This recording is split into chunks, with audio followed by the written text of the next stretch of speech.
Good morning, good afternoon, team. Welcome to Visakhapatnam Atlassian chapter. We are on event number 27 today, and we have the popular speaker, or you can say SME Ashish Saini. So he's presenting the second topic to this chapter. The first one being Easy BI, and today we have with Jira, JQL, and Automation. So frankly speaking, this is one of the topics that majority of the Indians or Indian community members have been looking for. Both Jira JQL, which is a hot topic in the market, as well as an ever-going concept that no one can completely master that. So it's lucky that we have Ashish who has come up with the concept, and also he wants to couple with the automation in Jira, how it works with the JQL. And with saying that, my name is Subramanyam, your host for the event and the Atlassian community leader for Visakhapatnam chapter. And before handing over the mic to Ashish, I want, it seems like Manisha has joined the call. Manisha, would you please introduce quickly? Hi everyone, my name is Manisha. I'm working as a Jira admin and I'm very happy to be a part of I this think she's group. trying to connect Learn- probably. Okay, am I not audible? Manisha, you're audible. Okay, so hi everyone, my name is Manisha. I'm currently working as a Jira admin and I'm glad to be a part of this group so that we can collaborate and learn new things from each other. I'm ready to learn JQL today, so I joined this Super, session. super. Good to hear that. And let's see who else joined. Prayag is in traveling, so he cannot hear at the moment. I cannot speak completely. Dhruv, Rana, would you please Yes, quickly introduce? Subramanyam. Yeah. Yeah, so I'm a fresher, so it's going to be almost 1 year completion being in the industry. And currently I am also trying to learn Jira because I think it would be beneficial to me in future. So I joined this session. Mhm. Sounds good. Welcome on board, and I believe this is the second or third event of yours, right? Participating in Yeah, this chapter. Perfect. Thank you, Dhruv. And we have Vijay Nagar. Vijay Nagar, I believe. Oh, so he got honored of. Okay, team. Let's quickly start the call. Ashish, over to you. And the team, as you all know, Ashish, right? He's one of the SMEs and speakers in the Jira admin and Jira Atlassian tools. So he presented EasyBA topic for us, and this is his second speaking topic. So let's quickly hand over the mic to Ashish to take over and present the topic. Ashish, over to you. Yeah. Thanks, Subramanyam. Good morning, all. Thank you so much for taking time and joining today's session, even though it's a Saturday, but it's still very commendable from all of you to give your important time on your weekends in joining this session and dedicating some time about Atlassian to see or to learn how basically the JQL or the automation works. I'll just turn off the video to just save off some bandwidth. Uh, Okay, my video would have stopped. I hope my voice is still audible. Voice is pretty clear, Dhruv. Sorry, Okay, thank Ashish. you. Thanks for running. So the agenda for today is going to be JQL and how JQL impacts our day-to-day activities when we use Jira. Also, how we can use JQL in our automations to save a lot of time and effort that we probably would end up doing it manually. So the core idea would be how JQL helps us in our day-to-day activities, even though it looks pretty basic, but the idea behind this feature is very important, and it helps in our day-to-day activities. Using JQL, we can actually build a lot of search using JQL. We can build filters, dashboards. We can even use these JQL filters in our Confluence. We can use these JQLs to have some kind of automation. So how exactly all of this is basically done on day-to-day activities, something that we'll explore with some hands-on and some basic examples.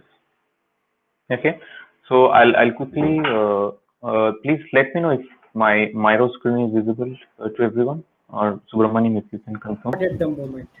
Not yet. Okay. Okay, let me.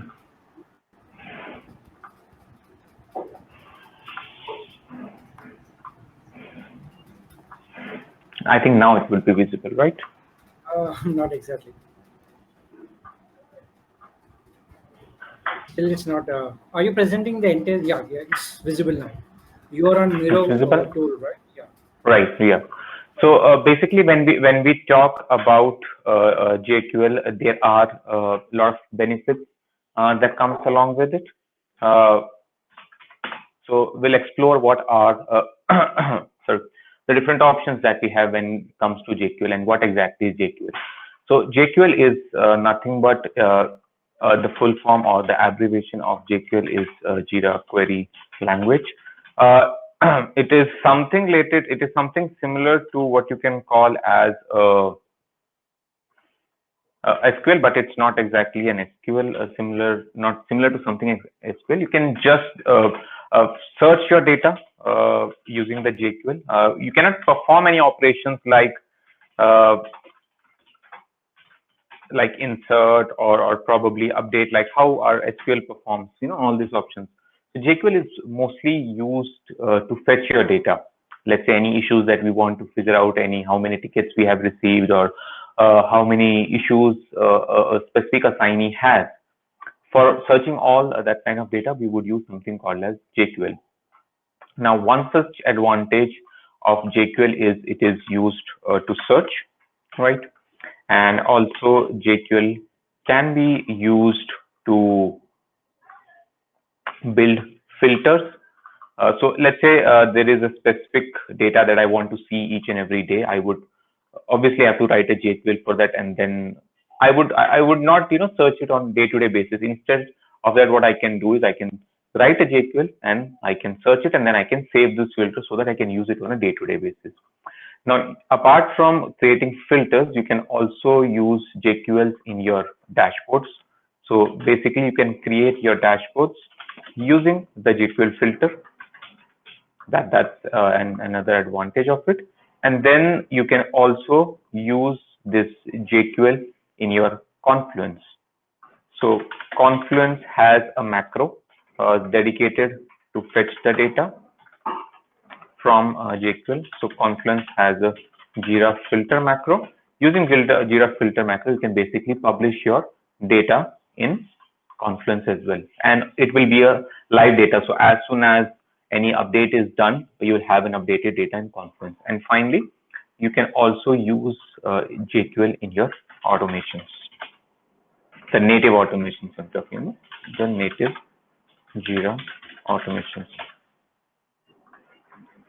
So if you see, JQL has a lot of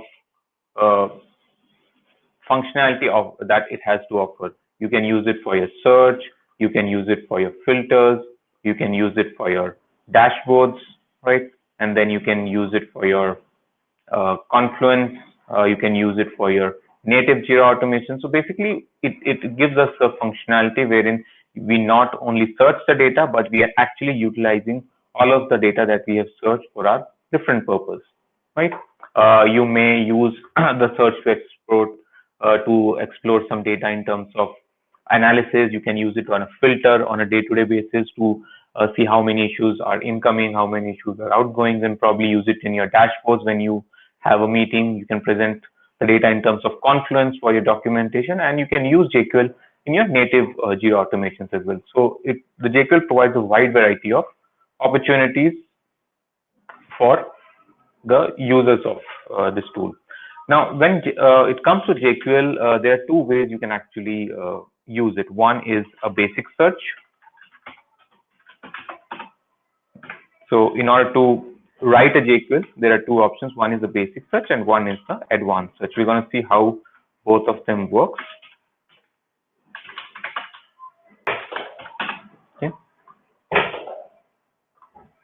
So this is pretty much about JQL. It is basically a Jira query language. It is basically used to search your data, but it cannot perform any actions like insert, update, delete. You can just fetch your data, and using the data that you have fetched, you can create it in form of filters or a dashboard, or you can import that into macros, or you can use it in your native Jira automations. Now I'll quickly go back to my Jira screen, and we'll see a demo as well.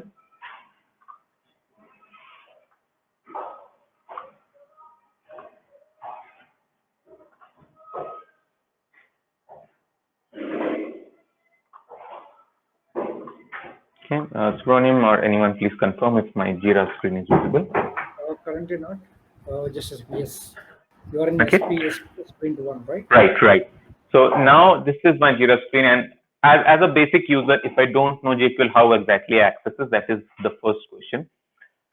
If you're a normal user, you do not have the admin privileges. Probably you have access to a project and you want to do some search of issues in that project. You would navigate to filters. Filters are basically what we discussed, how we can write a JQL and then create it, and that's what the filter is. It's basically a repetitive search that you want to do each day or want to use. Instead of searching it every day, you can save that search and you can create it in a filter. So in order to search, you can click on filter and then you can go to issue search.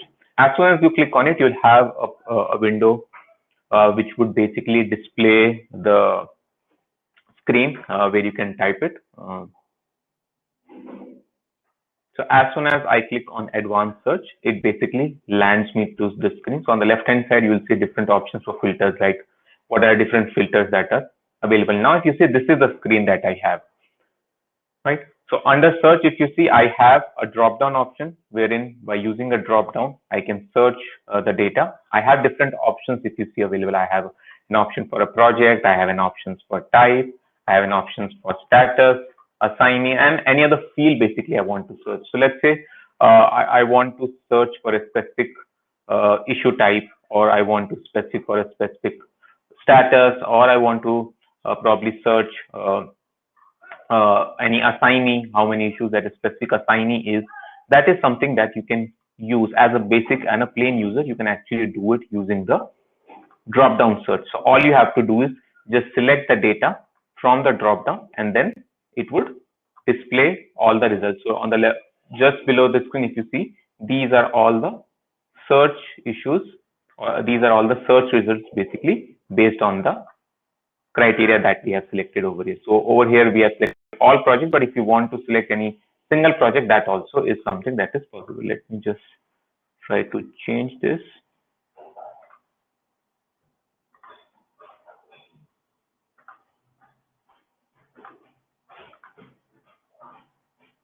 So there are different views as well of this. This is one is the list view, and this is a much better view. So now if I want to search something, I can just select the project over here. So if you notice, as soon as I click on this field, basically it will give me an option to search. Similar way, if I want to search based on status, or if I want to search based on assignee, I can always use this, and then it will give me the search results. So this is something that a basic user can do. And once I've searched this data, I have an option to export as well. So not only it helps you with the search, but also it gives you an option to export as well.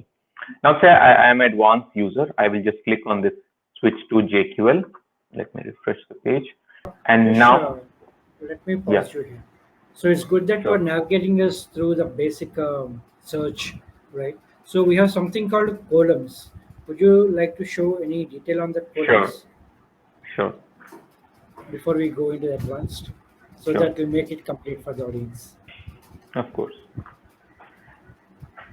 So once the data is added, basically, once the search is, you on the right hand side, if you notice, there's something called as column. So all the columns that you see over here, like the issue type, key, summary, assignee, reporter, status, resolution, all these are basically the different fields that are available in Jira. It can be one of the native fields, or it can be one of the custom fields that are created. Let's say I'm searching a specific data, and then I want to probably add few more details to that search. Let's say I want to find out what is the description, or what's the summary, or probably what is the created date, or a start date, or an end date. This way I can use the columns option, and then I can add the column. Let me just quickly go back to that screen.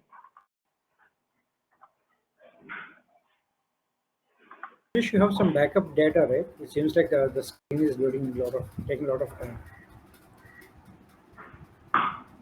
Backup data I do not have, unfortunately. I'll just try this out.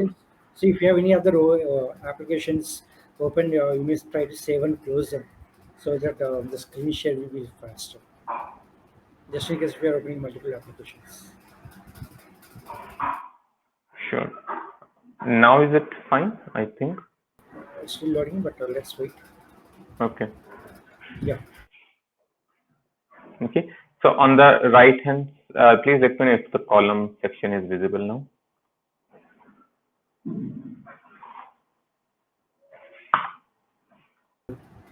Okay. So on the right hand side, if you see columns, these are basically the columns that I have selected during this search. And now if I further want to add more columns, I can always click on columns and it will give me different options that I can select at the moment. Let me just stop a screen share and add those columns. I think that could be the reason why it's not allowing me. Basically, what happens is by the time Ashish comes back with the column details. So in the Jira, what happens is whenever we do the search as part of a requirement or a need, right? So it will display the list of columns, the list of section or search criteria. By selecting the columns, well, like what kind of columns that needs to be displayed, even though we filtered through sprint or story points or backlog or due date or creator date, etc., once you save that search along with the adding of new columns or few more columns, that is when you will get the export with the current fields. However, irrespective of the search criteria, if you click on export and click on export all fields, so whatever is your default columns that you set are the search criteria, right? Everything will be overwritten and you'll get the complete report, which means all the fields on the Jira workflow. So that's the basic idea of columns in the picture. Majority of the times, people tend to get confused with the columns, why it is there and why, even though they search for certain criteria and such a certain filter, still the columns are not visible. So you need to go to the columns and you need to select. You need to select and click on done. Yeah. Okay. Is my screen visible now?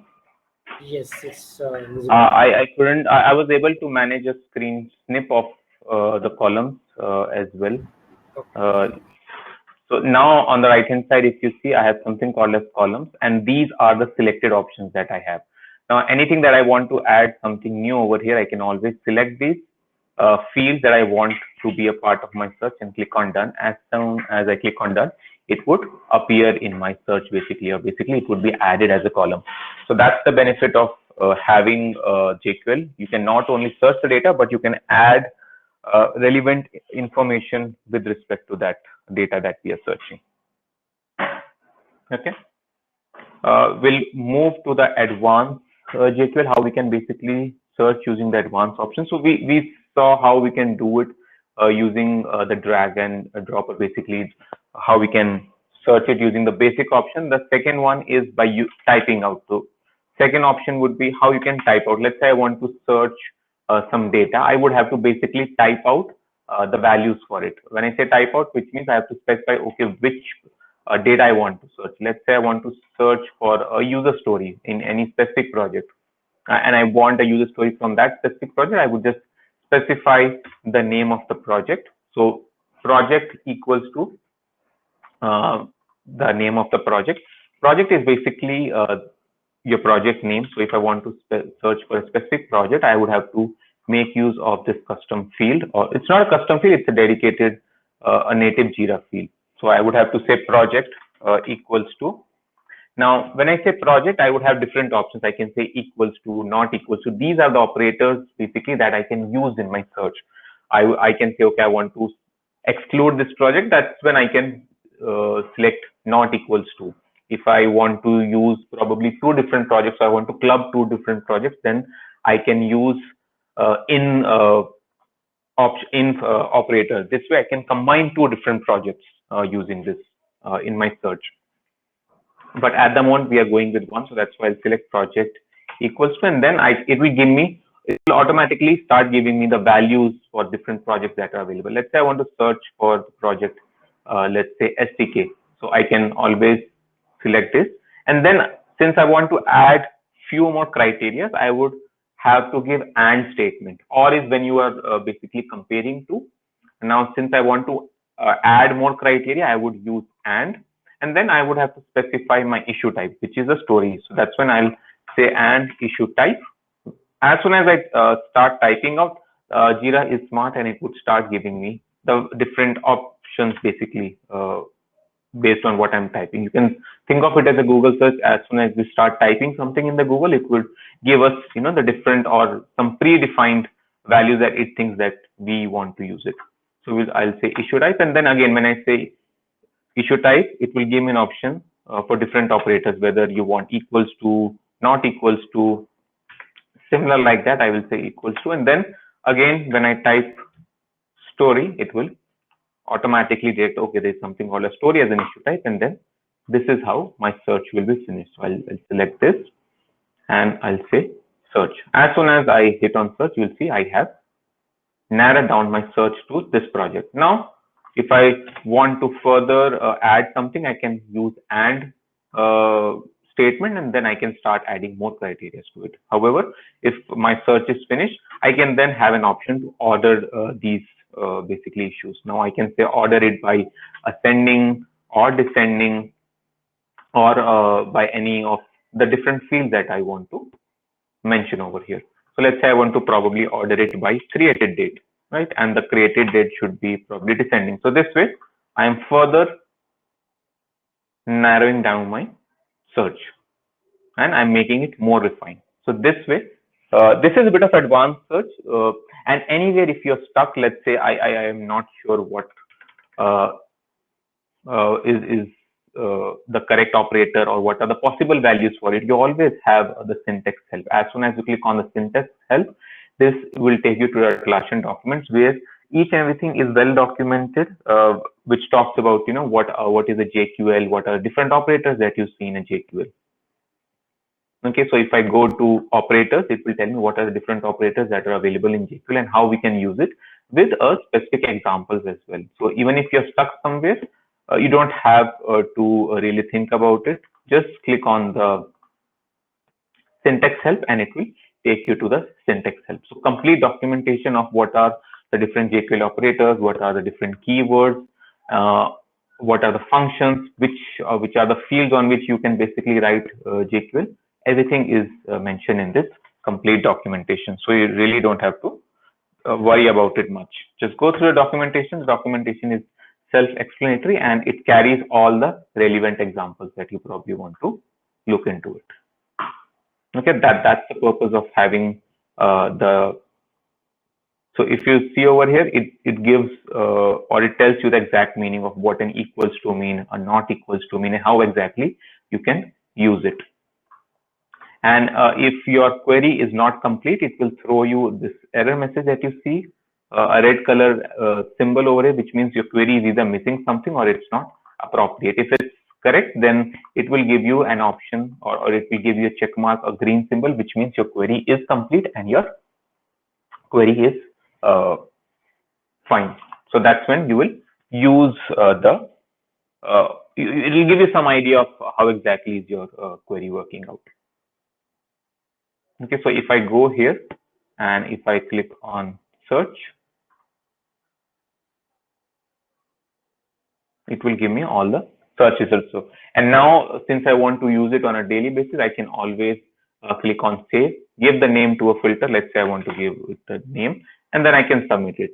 Once I've submitted, this search is now saved. I do not have to come back and search for this data each day. I can go to filters, and now when I click on filters, you will see there is a test filter that is already created, which means there is the search that I have saved. It's going to be remaining here, and it is dynamic. So as you keep adding issues in this filter, automatically the filter would recognize and it would start displaying you all the different issues that are part of this filter. So not only JQL helped us search the data, it is also helping us save the data basically. And now if I go to any of the dashboard, let me try to see and create a dashboard. So let's say I create a test dashboard.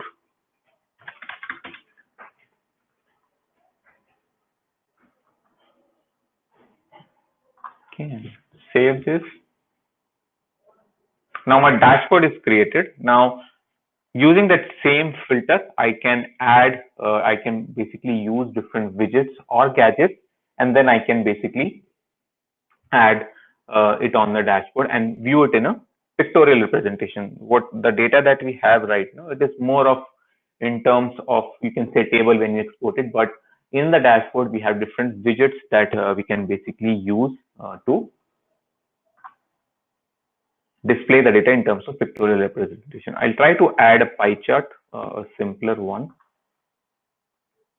So now if you see a gadget, I'll try to see a pie chart gadget. Okay, I'll add this pie chart.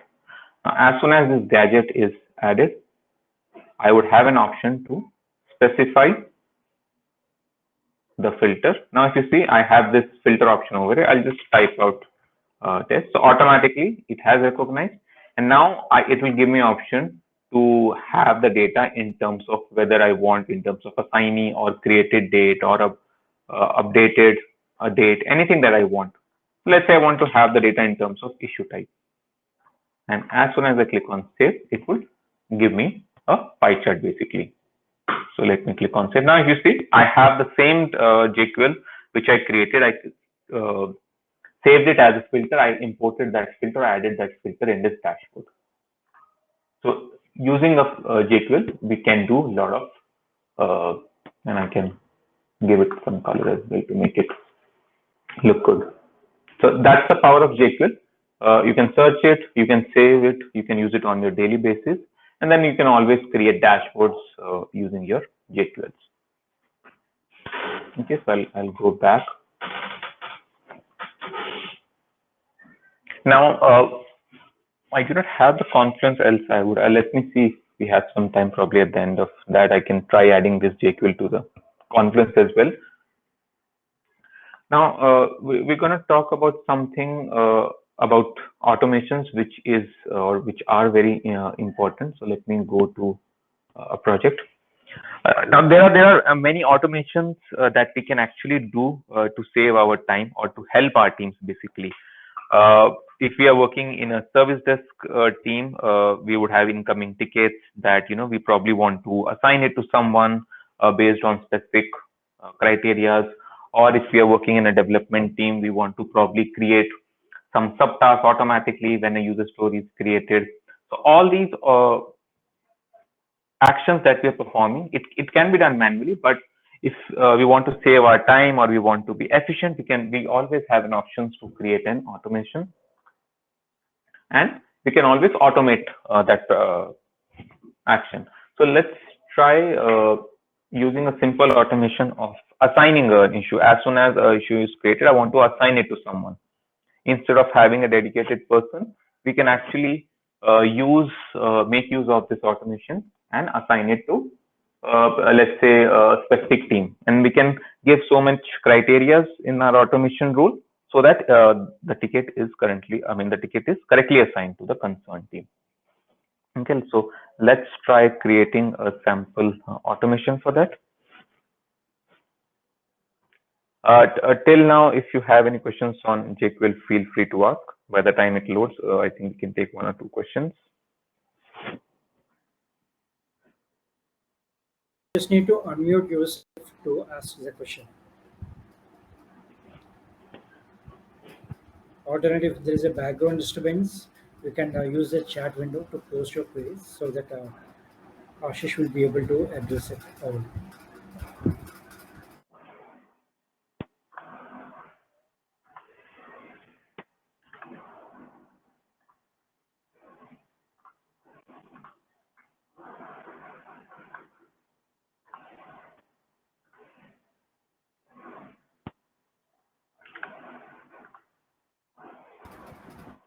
Tim, shall I understand silence as I go? Feel free to ask any questions, Tim. Now, if you have anything on JQL that you want to ask about, feel free to ask about it.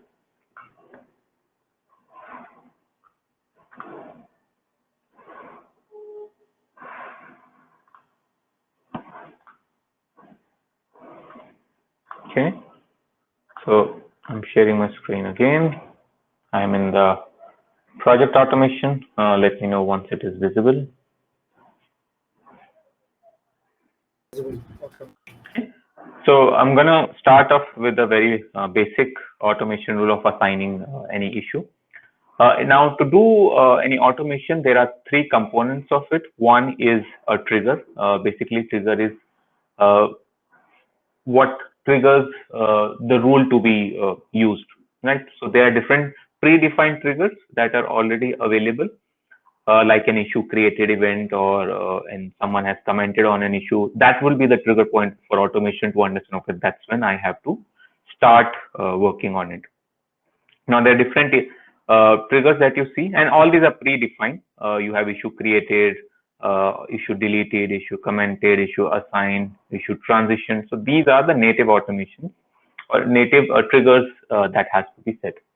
The first part is obviously the trigger when you want to do it. In our case, as we want to assign an issue as soon as it is created, so we'll select an issue created event. Now the second part, sorry, it has to be issue created. Okay, so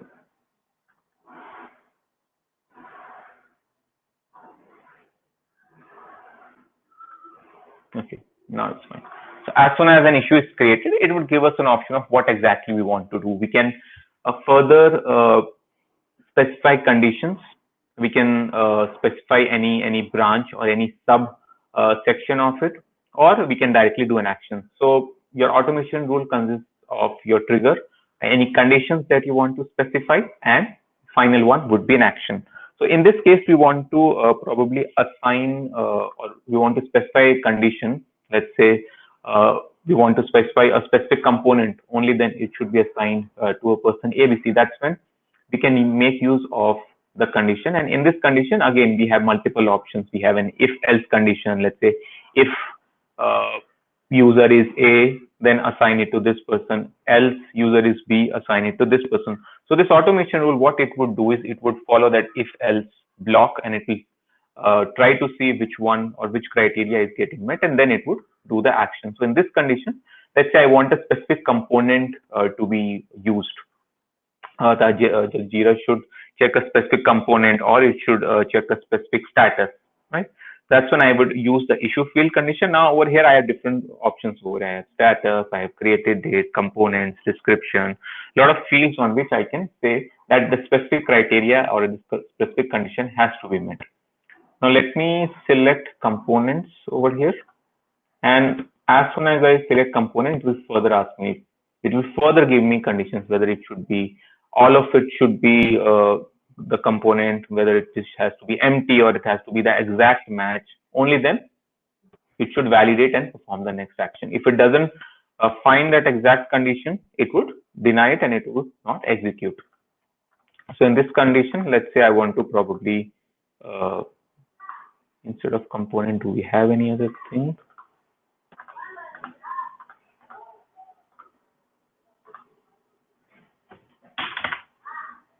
We do not have any component. So let's say we can specify created date or anything, or let's say create. Let's say if a specific reporter is basically creating that ticket, I can assign it to that person. In that case, let me select my name itself.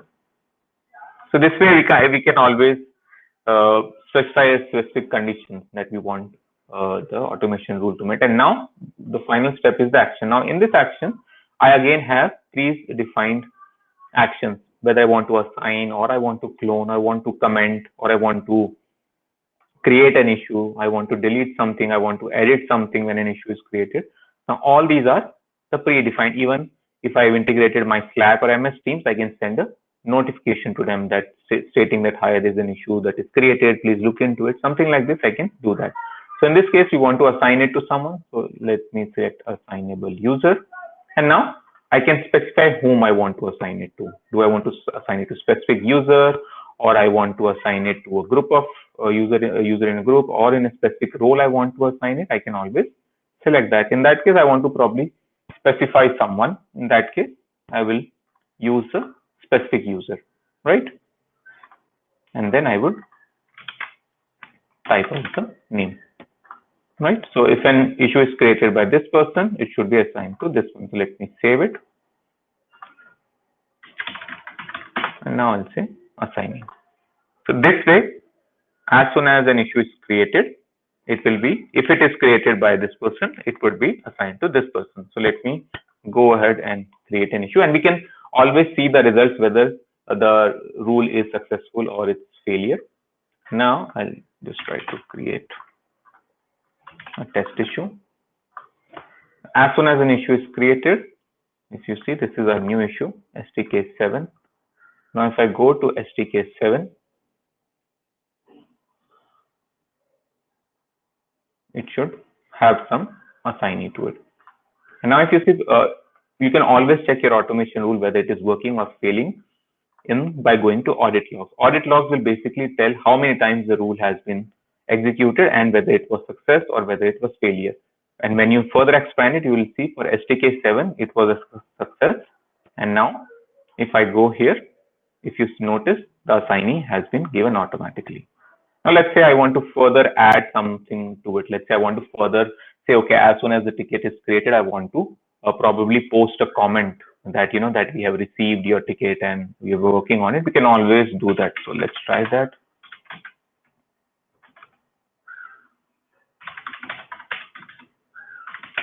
So I'm basically typing out a standard reply, which would be posted whenever a ticket is created.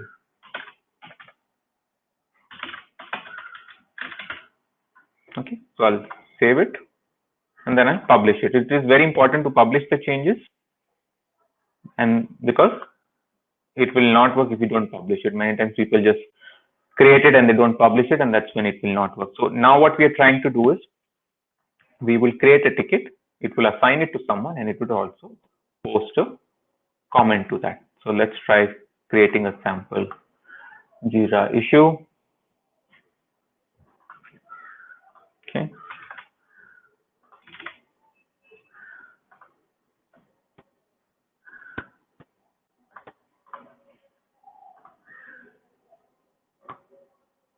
Let's see, STK8, and again I will go back to my audit log first to see whether, yeah, so you can notice there was a configuration change we made, and for STK it was success, so which means it should have assigned and it should have posted a comment as well. So if we go to STK8, let me close this.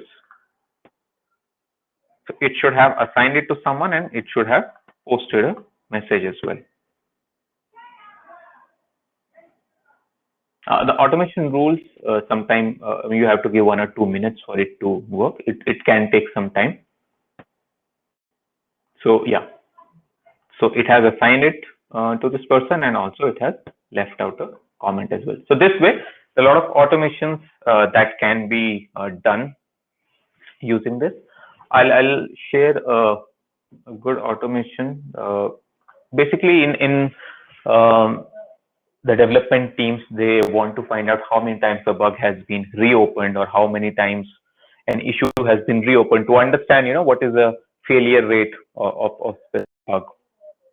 Now, in Jira natively, if you see, you do not have an option that would do the calculation. Let's say if I have opened an issue 2 times or 3 times or 4 times, it should tell how many times it has done, and that should happen automatically. It is not possible for a user to say each time, go and manually enter how many times the ticket has been reopened. So in this case, there is an option in Jira itself using the native Jira automation, wherein you can create an automation rule and you the Jira do the calculation for you by using the automation rule. You just have to specify from which condition to which condition it should do the calculation. So let's say if a bug is getting reopened 1 time or twice or 3 times, that's when you do the analysis, you'll come to know, okay, this bug was probably reopened, or this user story was reopened 2 to 3 times, and then you'll have an idea of what's happening. Is it something the development team would have to do, or is it something that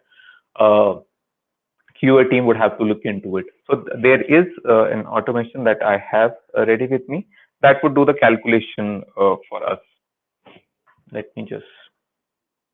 So the rule is already ready. Basically, what I have done in the rule is I have. Let me just close this ticket first. So as soon as the ticket is closed, it is finished. And let's say someone reopens it. at a later point of time because of any specific reason. And then I want to find out how many times it has been done. It is not possible for me to manually go each time, open each ticket and see how many times from done to reopen or from done to in progress the ticket has been transitioned. Instead of that, I'll write an automation rule that would do this calculation for me. So when I go here, I will just go to done and let's say I reopen this ticket. Now using Jira native automation, I would specify from which status to which status the transition should be considered as open, and automatically it would do the calculation. So now if you see, I have gone from done to backlog again, and if you notice, there is field reopen is at 0. So the default value for this is 0, which means any issue would have a default reopen value as 0. So I'm basically using a number field called as reopen. As soon as a ticket is reopened, Jira automation would detect it, and if you notice, it has already posted the value as 1. Right? If I go to this automation rule that I've created, if I go to audit log as well, I would see, and if I expand this show more, it will give you the timestamp as well, right? STK8, if I notice, it has been reopened once. Now again, I'll try to close it.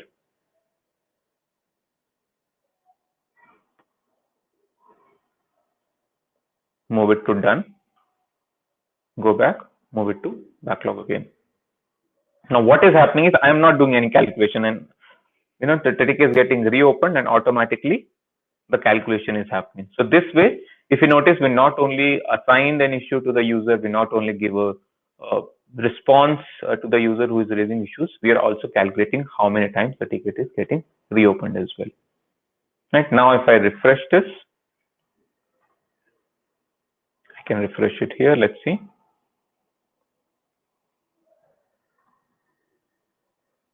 Yeah, STK8 and STK8. If I go here, I think it's taking some time.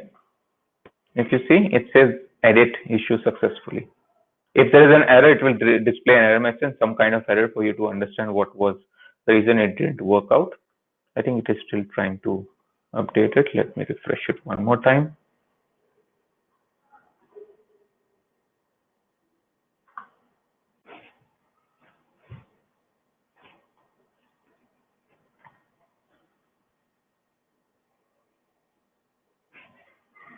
You can notice automatically twice I have reopened this ticket and I've got the count, right?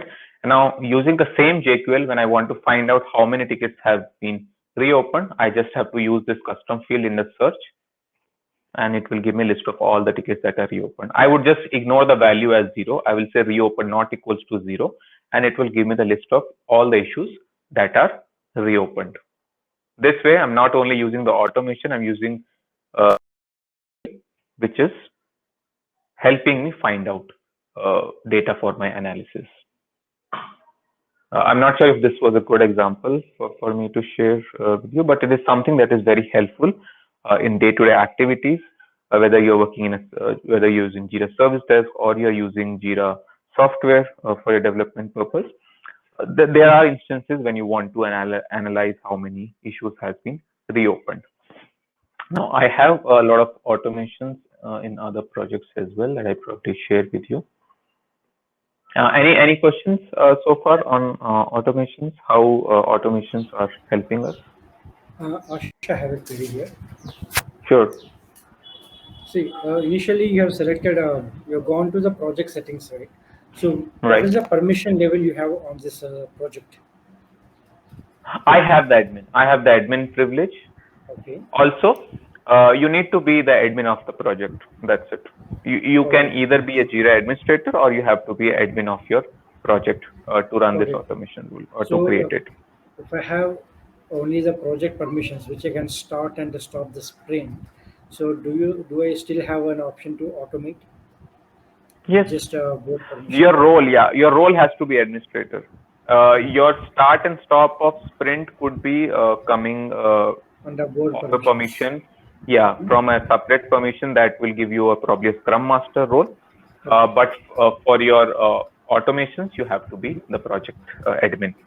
That gives you more flexibility. So your permissions also does matter. Understood. So like currently you have gone to the project settings and automation, right? After that, which Right. trigger have you made? So do we have a list of trigger for reopening the task? Showing Yes, the yes, reopen task. yes. I'll just share that automation rule again. So basically, there is a trigger called as issue transitioned. Issue transitioned is basically used when you're moving from one status to another. That is called the transitioning in Jira. That's when we'll capture. So we have to be very specific of what we are trying to do. That's why we have different triggers. For created, we have different triggers. For issue deleted, for issue link, for issue transitions, we have different triggers. Now, in our case, we want to find out how many times an issue has been reopened, which is only possible for Jira to know when it is transitioning. If we do issue created, it will probably not help us in our case.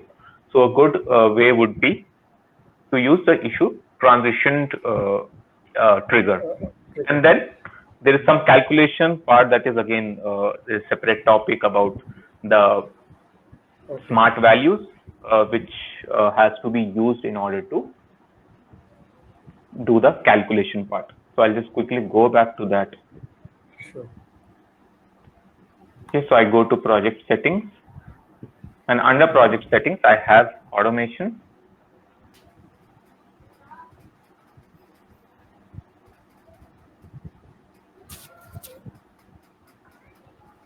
Now, when I go to automation, I have that rule created. Now automation rules can also be project specific, or you can make this as a global rule as well, right? But to make it global, you would obviously need admin access. But since it was my own instance, I just did it on a project level. But there are automations like this which you can make it on a global level, because obviously you would not. If it is something that can be used by other teams or other projects as well, it makes sense to have them on the global level as well. So this too many automations will not hang the Jira application, right? Or loading. No, I'm using the cloud version, and cloud is one of the very best solutions that you have. But no, since it is all native automations, it is not affecting your instance. But there are times, if let's say I'm probably running the rule every other minute, right? That's when, and let's say I have too many tickets that has to be updated. Probably I have 2,000 tickets which I'm updating it every let's say 30 minutes, right? And during the production time, all those scenarios can affect your performance. But there will be, I don't think there will be such scenarios where you would update your issues every hour or every half an hour. But native automations are very, you can say, light. They don't affect your instance that much. But if you are running it every moment, let's say every 5 minutes, every 10 minutes, it can cause an impact. So if you see, this is a very basic. It's just a two-step. I haven't used any condition as well. So my trigger was when it is going from done to backlog, and then this is the field basically. I selected the field under the edit issue. So action is edit. The reason why we're using edit is because Jira has to go and edit the values for it. If it is 1, it has to update it to 2. If it is 2, it has to update it to 3. So that's when we use the edit action, and then we'll tell Jira, okay, this is the field that you have to do edit, and this is the calculation behind it. Okay, so that's when it is doing an auto increment, and this is a pure Jira function, or you can say this is a pure Jira documentation. You can find it in the Jira smart values as well. So this is a smart value. I have no knowledge of coding or scripting. I can still write this automation. I just have to find out what exactly I'm trying to do, and this documentation for increment, how you can do a addition, how you can do a subtraction. It is all Jira smart values that are available in Atlassian documentation. This again can be used to do a lot of automation. So I don't have to use any third-party plugins. I don't have to use third-party scripts. Even if I don't have the knowledge of coding, this is a simple thing I can use. So increment is the function, and then if you notice issue.reopen, this is basically the field that I'm using. So there is no complexity in writing such the syntax. yeah. So it is very plain and basic. And again, Jira Smart Value is something that is very advanced topic, but the documentation is completely available. There are different smart values for addition, deletion, subtraction, right? Even if you want to have some status, that also is possible. There's predefined smart values that you can use out of the box. You don't have to learn them. The documentation is pretty clear. So thank you, Ashish. Welcome. Now I'll go back to my Scrum project. Now, anyone has any questions on this? Feel free to ask. I'm just going back to my Scrum project because I have actually quite a lot of automations that are created, and I want to share one good example out of that automation.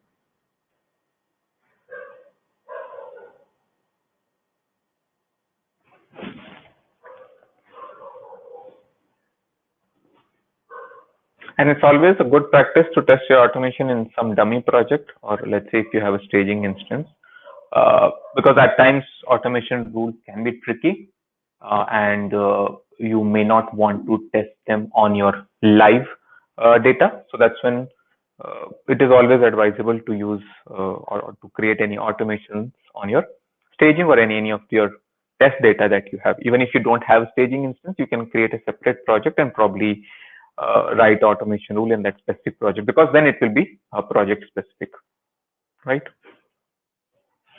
So now if you see, I have a normal automation rule over here.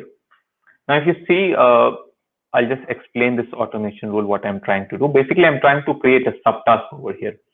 Now, I'm trying to create a subtask and I have given the requirement over here, right? I have said, okay, when an issue is created and I've given a condition, it should be a requirement issue type.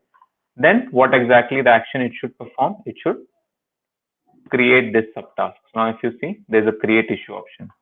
So now it is basically creating some subtasks over here, right? This symbol of backend that you see or dev you see, these are the subtasks basically.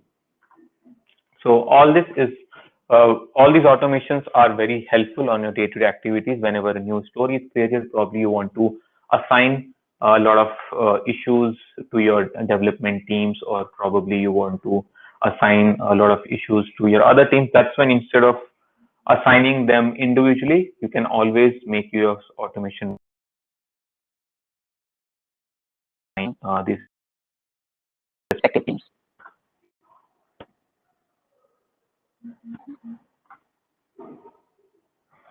And that's pretty much from my end in terms of automations and JQL. So I think we still have some more time, so feel free to ask your question.